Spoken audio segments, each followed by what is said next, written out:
So essentially, our whole speaking shenanigan is about immersive cities, and this is our STEAM Day experience. So we have great panelists here today, and essentially what we're going to talk about is how AI is having an influence across sports, esports, and just in general, how we use it. So maybe what we can do is to start off, we'll have all these great panelists start because, of course, we want to hear who you are, where you're from, and how you use AI today. Let's start with that, right?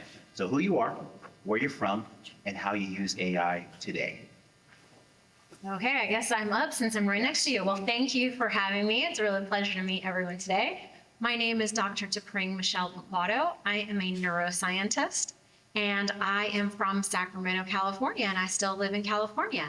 And how am I using AI today? How am I not? So I have some precision medicine health. I use ChatGPT and Google AI regularly for all of my search and partnerships. I also use it a lot for productivity and sort of shaping the way that I go about my day and making sure that I'm the most efficient possible. And then also, not for me personally, but a close collaborator is for food allergies. And there are a lot of friends that I have that have food allergies. So thinking about how allergies and our body and our nutrients can really interact. And so that's a major way that I use AI in my day-to-day use. Awesome. Great, thank you.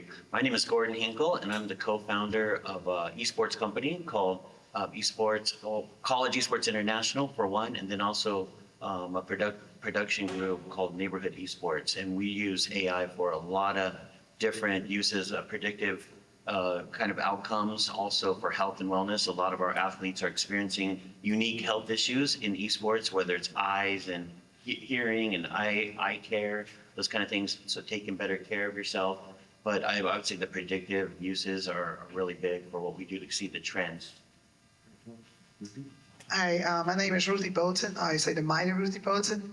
I've been privileged to play this beautiful game for 25 years in basketball, 15 years professionally, and represent our country in the Olympics. And basketball been great for me. And I've traveled the world, and it's been a gift that God has allowed me to play. But really, the things that are important to me now is being able to give back to the youth. I have several curriculums for youth, and so I use AI to really just help me, with my speaking, also with trying to find the best version of how to articulate messages like, rise above, step into your future. And so because at the end of the day, I want the kids to understand the message and not just be a built up words. So really using that to just articulate and sort of, give me the best space to share my story.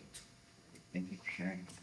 Patrick Gomez, born and raised in Sacramento, California. I've been married to my wife now for 34 years. Our anniversary is on February 5th, so thank you in advance.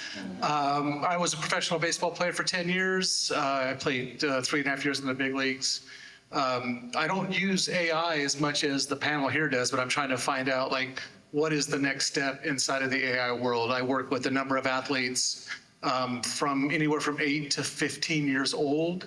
At the age of 57, I guess my question would be, is there anything that's coming down the line in the AI space that would have been preventative for me? Would it have prevented any type of injuries? Are there some training modalities that I could do with these young athletes that might change them? That might change them for the better. And so in that space, I'm in Ruthie's space for sure. And then just trying to figure out, well, what can I do inside of adopting the technology that's going to make athletes better? Very good. Well, wow. You all said something very interesting about the future. Ruthie specifically said something about stepping into your future and the next generation doing that. And then, of course, you talked about how, wondering if there was something that you could have done in the past that would have maybe lengthened your career or even, enhanced your performance there. And then, of course, we have these two fine folks that talked about, well, how do you have enough analysis of performance to give feedback or nearly in real time using AI? So what I want to find out is, we all have our concerns, we all have our hopes, and of course, we all have our fears in regards to AI, right? Many people talk about, the robots uprising and how it's going to replace this or that. But I'm curious about, from the athletic standpoint, Ruthie and Patrick, is how do you see modern athletes utilizing AI in order to enhance their performance? And then on the performance end, on the health side of things, how do you two see it from the esports angle and of course the healthcare angle? What are the things that you would like to see in like a dashboard or concept that would help you to help folks that are in the athletic position? Maybe Ruthie can start off. Like, what things do you feel like modern athletes should pay attention to that they can use AI with? Well, I think, obviously being an athlete, the performance, being able to look at options on how to, I love watching, when I play old school way, watching film and trying to be better. But I feel like now with these athletes, with the world moving so fast, being able to create options where these kids, where they can actually look and they can actually do it from their phone, or they can even do it quicker, being able to get better because it's a tough word, the competitiveness of it. And so also with the NIL, so everybody want to be the best version of themselves. So I think creating something, this is sort of an instant gratification generation. So finding something that more instant that can be quicker, that they can actually watch from their phone on their performance. Sure. Let's switch gears real quick to Tepring. So Tepring, or Dr. Dr. T. Dr. T. Oh, that's good. That's Yeah, easy for me. Dr. T, yeah. That's okay. That's what people say, call me. So, based on kind of what Ruthie talked about as far as performance and kind of showing up as your best self, what are things on the healthcare or the medical side that you've seen as far as athleticism and just athletes across different spectrums, how they can look at small things that could help them have a performance boost? Yeah, so we're finding more and more, how our body reacts under low sleep conditions. So tracking sleep is going to be really important, and the use of AI to sort of have it tailored to your own body, your own chemistry, and particularly as we get more monitoring tools, devices, wearables that can do this and help kind of navigate the sleep and wellness. And then the other parts are that we're learning more and more about the macronutrients. This isn't my specialty, but just knowing, what goes in your body fuels your body. And so it's really important. And there's a big role that AI can play because we can draw blood and find out your own health and wellness. And so I think those are the two biggest things that coaches in the future and individuals as they're trying to optimize their performance are really going to have to think about in the future that can help people as we age. That's awesome. We're going to pivot to Patrick in a moment, but I want to get your perspective, Gordon, from the esports angle, right? I mean, these athletes are different athletes. They obviously, sleep is a huge piece of it, but also is dexterity and repetitive stress and all that stuff. What role does someone in the technology of esports part play in trying to keep their players healthy and vital in their sport? That's a good question. Just like Dr. T was saying, the sleep is a big deal for these players because they'll play games for hours. And that's, I think, the concern with a lot of parents is that their kids are doing something unhealthy for them, but also then missing all the positives that they get through esports. So having the use of technology that will create reminders for them, so that you're adding devices that are AI initiated to create automated reminders on, oh, this is too much time bad for your eyes. You need to stop for an hour, take a rest, or you need to get some sleep, or you need to make sure you take a break or go get something to eat. Those kind of things are being used by the really professional esports athletes now to take care of their bodies, because just like any other sport, if they're not taking care of their bodies, their career will be short. They will only last so long. And then they're also, when they're done with the gaming, they're doing influencing to pay the bills. So they're on screen even longer, doing commercials or advertisements or being personality influencers. So they need to really get a regimen. And instead of trying to do all that themselves, using an AI tool to help them schedule out and to create those reminders can be very useful. May I add one Yes, thing? please.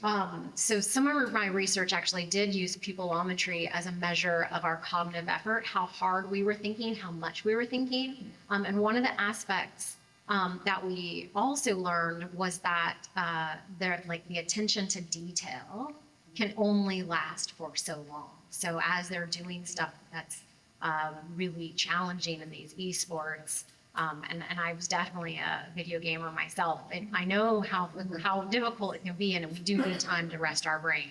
So AI is going to start to help us recognize that. Yeah, I have a 14-year-old son that will sit there and play forever. So it'd be nice to hear, hey, I say it's time to take a break. Time to take a break. That would be, I know, it would be amazing. He would actually believe that too. Okay, take a break. Yes. Yeah. We can start programming it in with AI. Now, Patrick, your experience involves, high-speed objects flying at you. AI can only do so much, and then the physical starts to take over your instincts and everything. You talked about the future, and I almost look at, and I was thinking about, well, if you're sitting there and you're at bat, you're thinking, okay, what is he going to throw? What are the things that are going to come around fast and in a hurry? So you'd probably be most adaptable to AI because it's coming fast. You can't predict the speed, but you can definitely see it coming down the road. What are the things that you anticipate as huge value adds for people in MLB or any sport really, but specifically in your experience in MLB? What are things you feel are going to enhance the game overall? So I think the one thing that I share with, I work with a number of athletes still, and the one thing that I always articulate to mom, dad, trust me, you're working with as much as mom and dad as you are with the actual athlete, is to be able to execute your talent. So at the end of the day, where all of these training tools, they for sure come in, so on and so forth, data comes in, so on and so forth. With 100,000 people at Shea Stadium on July 4th facing Darryl Strawberry with the bases loaded, it was me against him. You have to figure a way to execute on what Kurt Manwaring called for a curveball with the bases loaded. At old Shea Stadium, if you bounce a curveball at Shea Stadium, not only is the guy at third score, the guy at second scores. So there is a bit of training that says I can do this because I've done it 1,000 times in my mind already. So the power of knowing that you can do it is different than someone who talks about thinking they can do it. So inside of that, like, what does that look like going forward? There's nothing more frustrating. I coached 14 years of varsity baseball. There's nothing more frustrating with this guy was way talented than I was. He can't hit and he can't throw a strike. He cannot execute on his talent. What is the next generation of what this is that translates that? Like, you have to, when you're out there, it's you against the glove. It's not me against Darryl Strawberry or Barry Bonds. It wasn't that. It was me against the glove. If I can put it on the glove, I'm going to win. Yeah, and as a baseball fan, I have near the experience as Pat. But what I've already seen just from working, we've worked with technology in baseball parks and stuff. But the Pioneer League, which is the minor league affiliate of the single A for MLB, is starting to use the technology now on strikes and balls. So not only can you challenge certain plays, but now you can challenge an actual pitch that's either a ball or strike, and they're starting to test that out. I see that playing a future in getting things correct or more accurate for all those involved. Like for the pitchers, I'm sure get frustrated when they throw a strike, it doesn't get called. Hitters, same thing on the other end.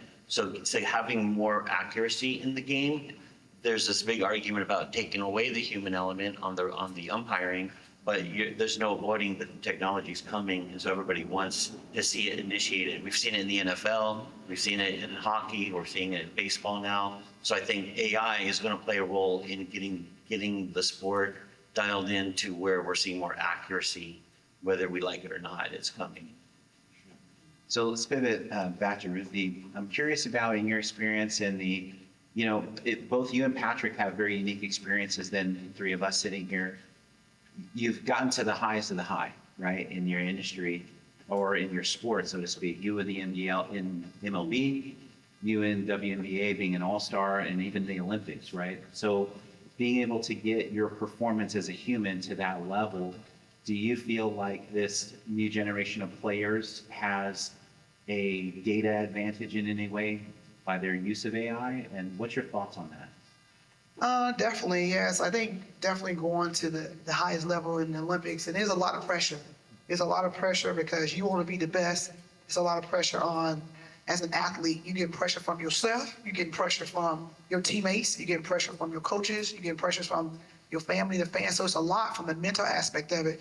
And I feel like, I don't know, I feel like the generation now has an advantage, but I don't know if they are utilizing it like we did back in the day. Sometimes you can offer information, sometimes it may be too much, or sometimes it may be that they don't maximize it.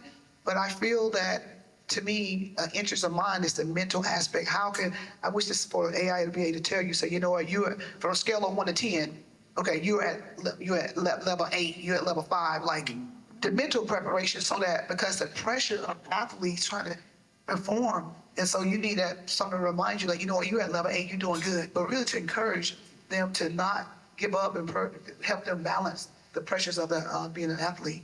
So my question is, your background, which you failed to mention for us, sort of, it looks ahead and is like, well, maybe that might be a good tool. I'm hearing something of mindset that is possible that AI can start to evaluate. You can put some inputs in and every day and kind of see whether someone's in the mood. I know when I just go out on my morning runs, like some days I'm tired, something happened, I drove too long yesterday and I'm not feeling it. Maybe there's something that, can you give us your insight on future of that? Sure.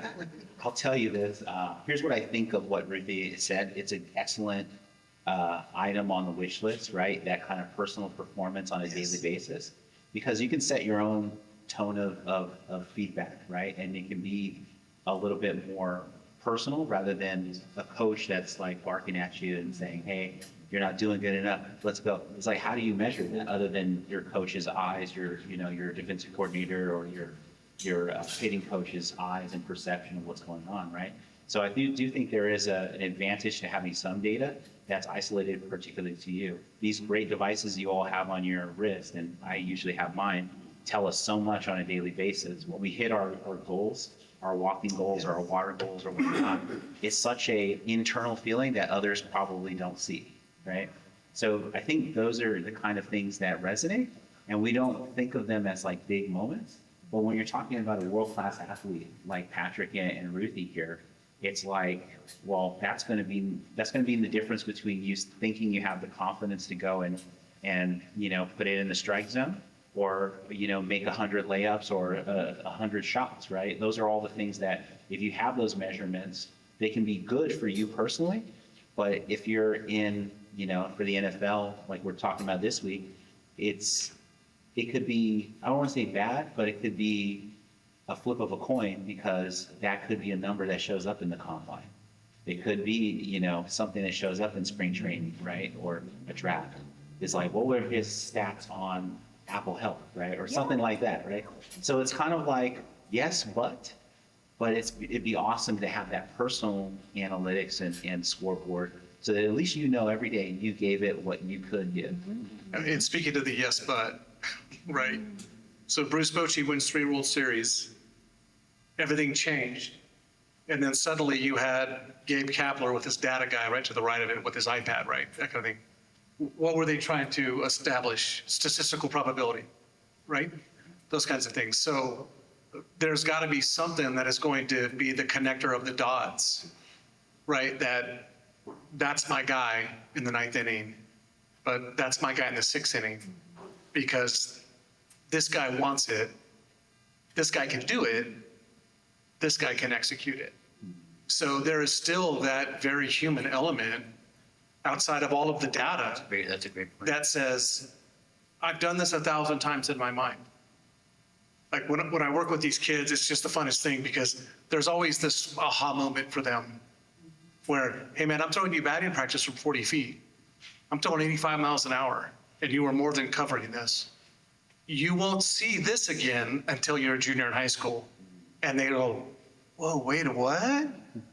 It's happened with softball girls, and it's happened with baseball players. Yeah, I think what Pat's talking to is very important, because how do we take the human element of life in every aspect and use the AI effectively? And in the esports community, I have my friend here, April, who's the esports director with Illinois Tech.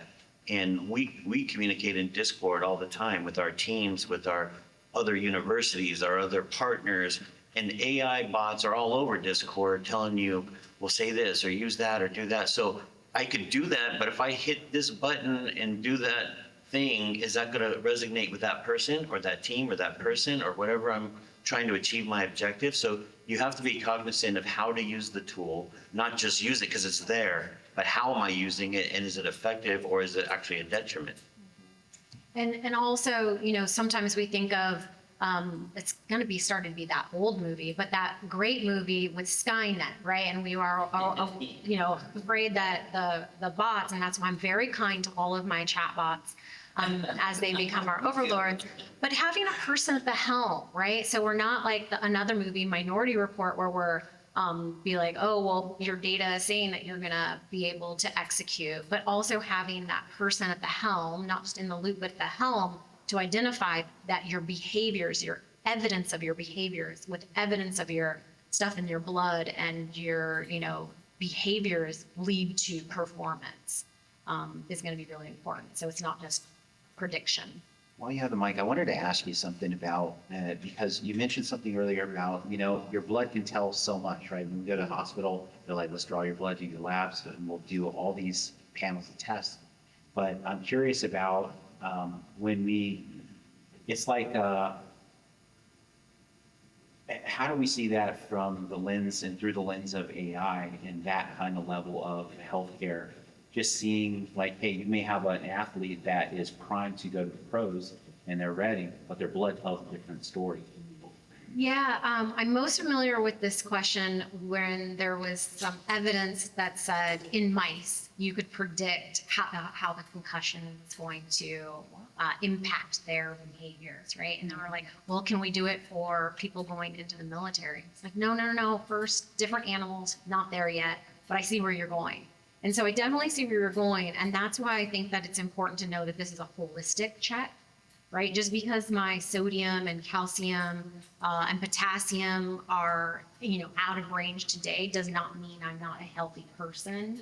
And also like at what we don't yet know what our blood can tell us about how quickly we can change it back to a healthy range. And also me, right? So I'm mixed race, I'm Italian and Black, and probably a whole bunch of other things mixed in there. And so, and a woman and firstborn. And so what does that all tell me collectively?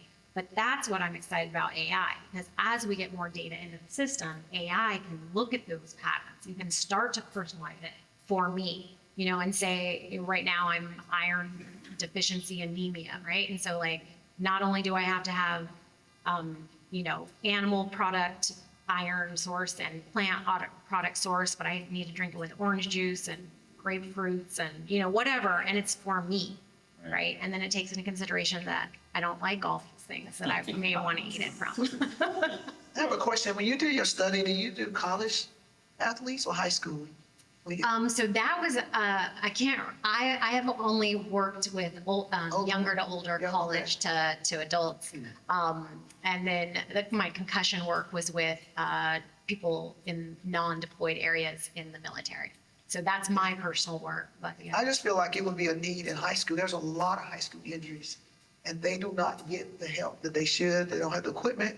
A lot of heart conditions. There's a lot of, in high school. So I think to me now, especially since NIL is sort of in high school now, but I think that would be a nice something towards high schools. I do wonder if we could just, as we start getting the tools to make it more accessible to other people, Yes. right? So the, family physicians and the urgent cares and the coaches can start to do this, more. I know we were talking earlier about scales that can tell us all this information about our own personal body, and maybe, those are becoming lower cost and more accessible and purchased on, online, things like that. Okay. So you can, all day long, you can weigh yourself and you'll see that fluctuation of weight and you'll be like, why did I gain 5 pounds? And it's like, what happened? I'm curious about something you said, Dr. T, and this ties directly into esports, but I want to get you 3 opinions on the personalized care, right? When we're talking about a world where, you can get macronutrients, you can figure out and dial in your diet and your intake of water, whatever, right?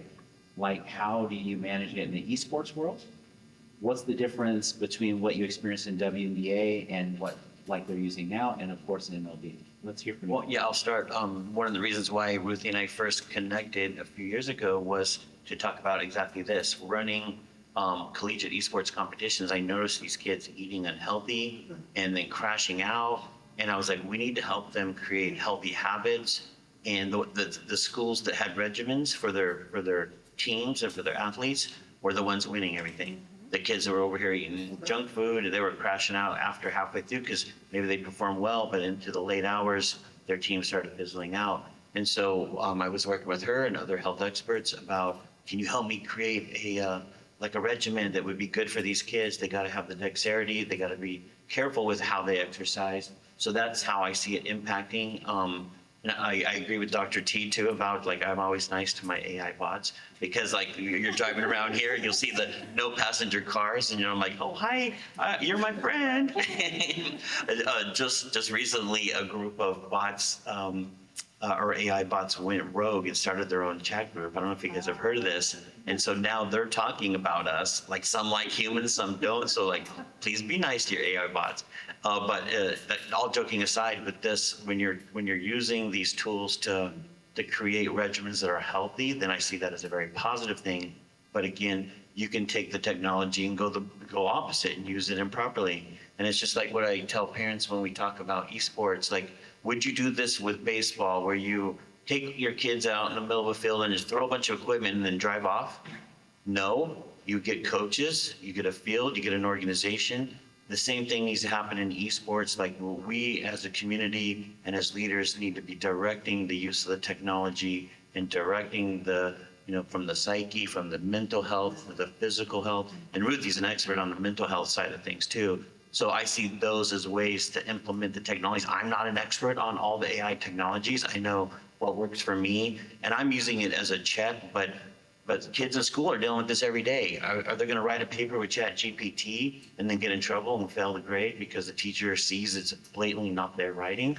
Or are they using it to like get an idea and then let that spawn creativity on their own? That's a positive use. So you can see how the world is changing so fast. How do we adapt healthy and wisely through those adaptations? A car helps us get to a place quicker than walking. And it's like, it's not the same thing as a GP or it's like ChatGPT, but it's kind of like we arrive at the conclusion if we learn from what has been generated. And that's a discussion, right? I mean, I'm not here to tell you what it is, but it's like everybody, I heard this thing the other day, it's like when we all use it, then nobody's wrong. And it's like, wow, that's profound, but it's kind of like, okay, I get it. But when I was a kid, they'd say no calculators, right? And now it's kind of like, No ChatGPT. yeah, now it's like no chat. It was calculators, then no Wikipedia, and now no ChatGPT, right? Yeah, it's kind of like that. Excuse me, I'll be back in about 7 minutes. Please. Ruthie, let's talk about, when in your career in the Olympics and of course WNBA, I'm curious about what does personalized nutrition look like now and then what's like on a wish list that you didn't have then that you wish could have now by the use of AI? Ooh, it's on the wish list. Oh man, back in the day, I was pretty healthy mindset. I know my teammates used to look at me and say, why you gotta be so healthy all the time? But really, I wasn't overly healthy. I balanced. And so I knew that one day I would stop playing basketball. So I didn't want to get indulged and eat. I wanted, because we're not working on good habits. We're working on bad habits. And so really being able to continue to work on those habits, being retired now.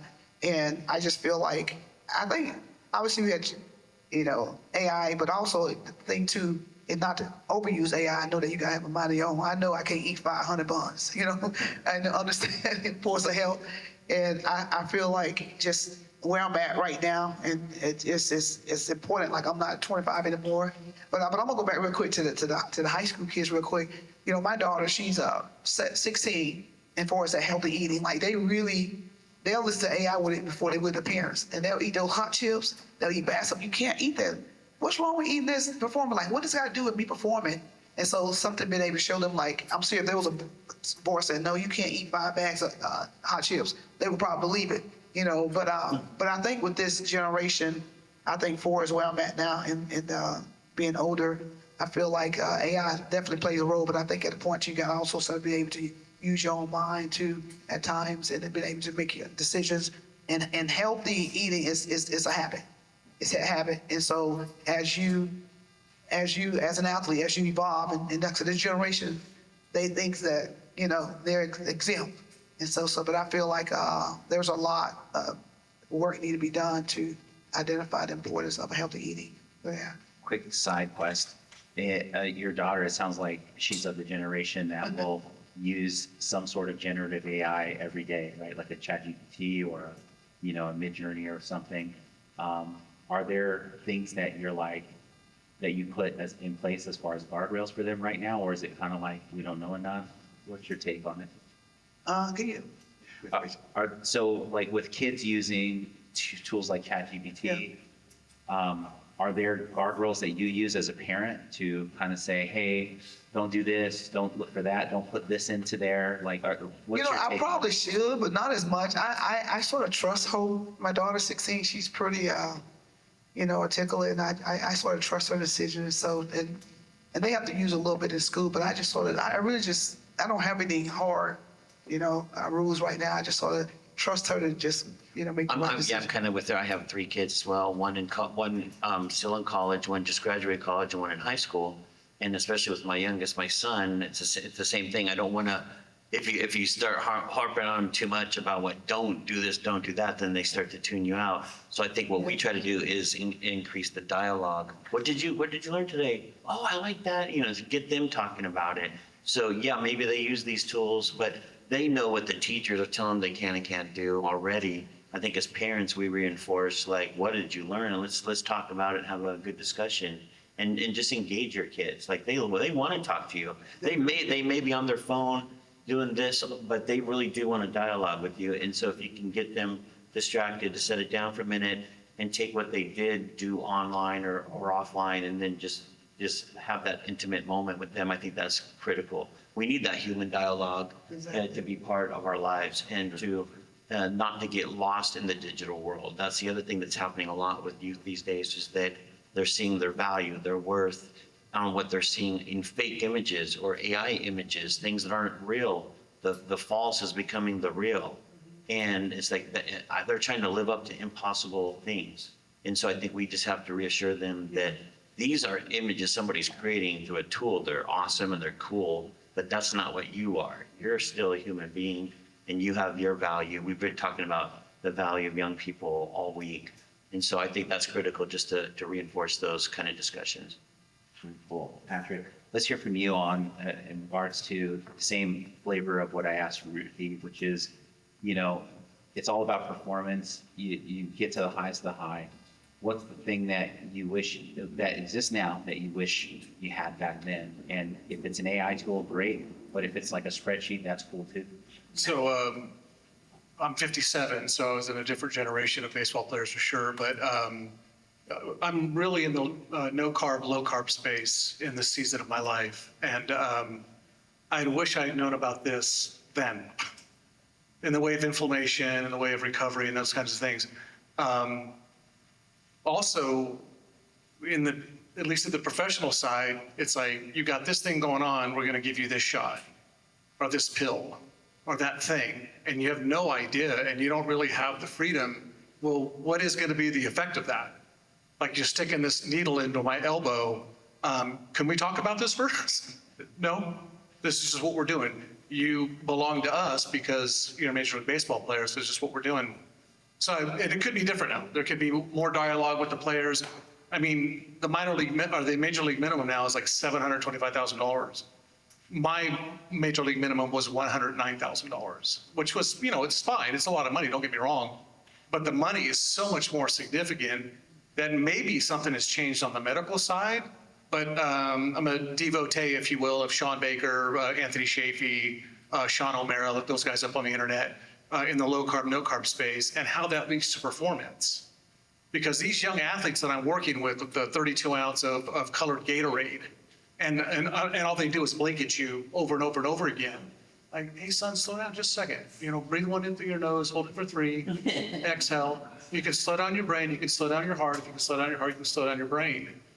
but it's really teaching them, like, this is how we are going to teach you to execute on your talent. And so the data matters for sure, right? What Doc is talking about, what Gordon's talking about, those things matter for sure. But at the end of it all, she's taking that shot. I'm throwing that pitch. He's taking that swing. So no matter how much of the data that you give them, you got to pour into these young people. You know what I'm saying? I tell kids all the time, hey man, nobody at your school is paying to be with you or paying to be with me. That means you're working harder. There's a reward for hard work. There's a reward. You walk in those doors, you got a chance to get better. You believe that? Well, if you don't, you better start believing it, right? So we're pouring into these kids all the time, right? So in the Hebrew of it, it's called the Lashon Hara, right? The evil tongue. This kid got enough beaten up already. So when he comes to the baseball field, it should be a place of refuge for him. All the data is coming at him all the time, right? Hey, son, when you see that ball, I want you to swing so hard that if you fall down, I ain't got no problem with it, right? So I want to give him a place where he can exhale a little bit. Like, hey, man, let's just keep going. You didn't do that one right, but we're going to do the next one. We're just going to keep going. And so as on the coaching side of things now, right? That's what our job is. Like, how do I get that talent out of that athlete? The data's good. The exercises are good. At the end of the day, it's me against you and you against me. And that's the beauty of baseball. Execution, and it's going to keep going on. I mean, we're happy to be parts of this Immersive City SNEAD Week, included in the Super Week as well. We have world-class athletes, world-class esports representatives, and of course, world-class medical professionals that are talking about the intersection of all these things. I want to thank you all for giving so much of your time and your energy to this panel. Thank you. And look forward to hearing from you guys again this week. Thank you. Thank you. Thank you.